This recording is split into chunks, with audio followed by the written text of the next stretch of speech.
Hey guys, welcome to Ubud. We are here for the weekend in this beautiful villa. Now I've noticed recently there's been a theme with my client sessions around feeling stuck. So I thought, why not share 3 of my favorite ways to get unstuck so that you can start feeling better today.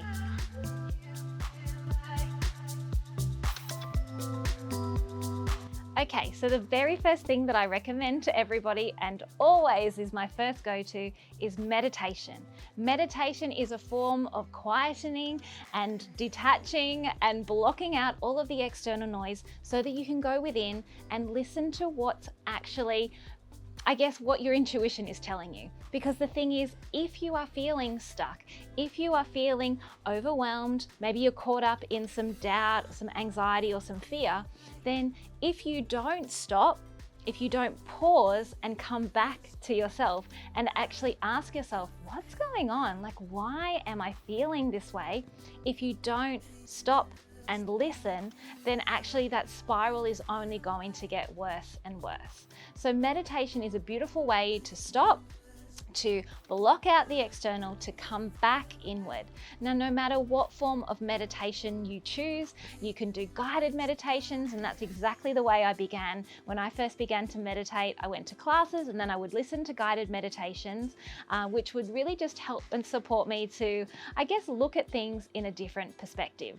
So whether it's a guided meditation, whether it's setting a timer for 5 minutes on your phone, closing your eyes and just sitting with your breath, noticing the busyness of your mind, noticing your thoughts, that's totally fine. Meditation is a powerful way for you to come back to you. And trust me when I say, if you stop, if you pause, and if you take even just a couple of minutes to stop and listen, you will begin to get a different perspective. You will begin to tune into what is the emotion, like what's the feeling underneath it, and you'll start to get much more clarity in your direction about what you need to do moving forward, because the only way out of stuckness is to take action.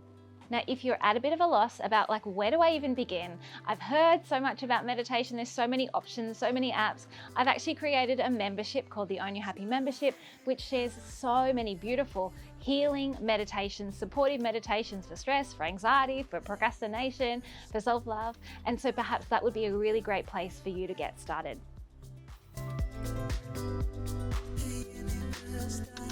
Okay, so the second thing that I always do when I'm feeling stuck, and I recommend this, or actually guide my clients through this process, is I ask these life audit questions. Oftentimes when we're thinking, we're feeling stuck and we're really getting bogged down in that, we need to zoom out and get a different perspective.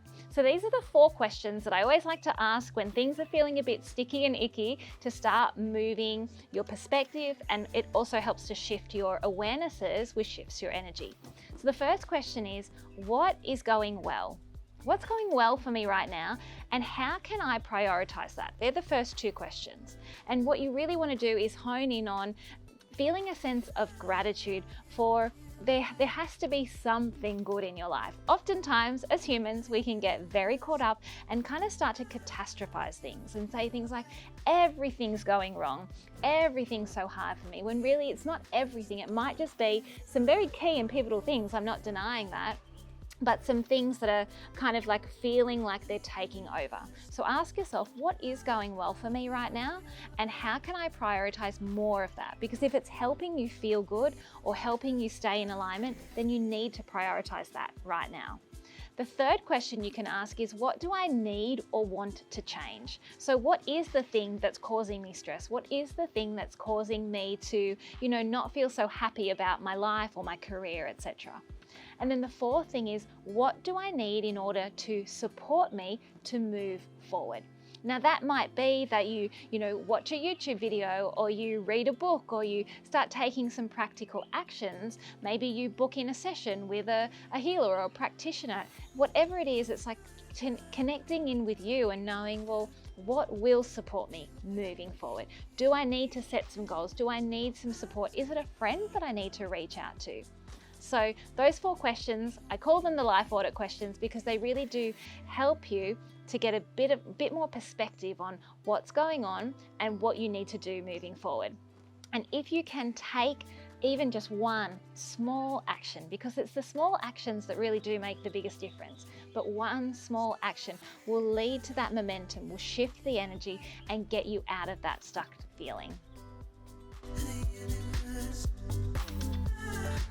Okay, so I shared number one was meditation, a really great way to land in your body, come back to your breath, and just give yourself a little bit of rest and restoration so that you can get that different perspective. Then we talked about journaling and how that just really helps you uncover, like, what are the thoughts that you're actually thinking? What's underneath the stuckness? What are the emotions that are creating this resistance within? The third thing that I always go to and that I share, like, I'm so lucky that this is the work that I do as a Reiki Master, is I get to share Reiki with other people. Reiki is a beautiful form of energy healing. It helps support us to come back into alignment. Oftentimes we can focus on nourishing our physical body, so movement, water, nourishing foods, but oftentimes we can forget to neglect, or we can neglect our mental, emotional and spiritual health. We need to think of our body as this is one body, this is the physical body, but we have four. The mental, the emotional and the spiritual bodies are equally important. So Reiki is something that I always, luckily I'm a Reiki master, I can give it to myself. I love to share Reiki with my clients because it does really help them land in their energy body. It helps to move and shift that which needs to be released. If you think about, your thoughts are creating your reality, because what you think creates the emotions and the feelings that you have, and emotions are energy in motion. Energy can then get stuck in the chakras or in parts of our body because you're not feeling it or you're not expressing it. That's where we can start to get what we call blockages or stuck points. Reiki or energy healing supports the movement of that life force energy. And after you've had Reiki, after you feel like that cleanse or that release, you actually do have so much more clarity and more energy. You feel more, purposeful, or you feel more intentional with what you do next. So Reiki is one of those things that obviously I can give to myself, I receive it as well, but finding that thing that supports you to move the energy at the energetic level is so, so pivotal. So if what I've been talking about today is making you think, wow, okay, maybe I could try some meditation, maybe some journaling will help me get out of this fear or this stuckness or this resistance that I'm feeling so I can move forward with more clarity.